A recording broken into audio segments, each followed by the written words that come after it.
Can we delete Facebook's block list permanently without unblocking? Hello guys, this is Atticus and welcome back to another tutorial video.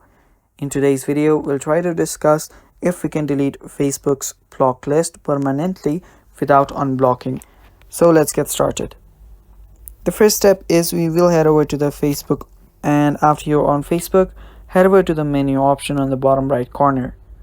After you're there, you can scroll down till you find settings and privacy, where you can expand this and head over to settings.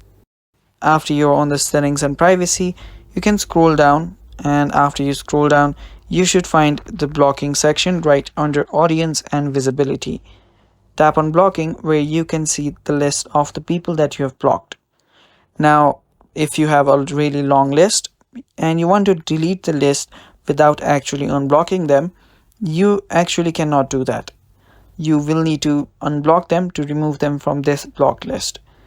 You can try to talk to Facebook's customer support, or you can report this issue, but there is no feature which allows you to remove the list without unblocking those profiles. So yeah, I hope this answers your question, guys. Thanks for watching. That is all for today's video. Stay tuned for more, and bye bye. Take care.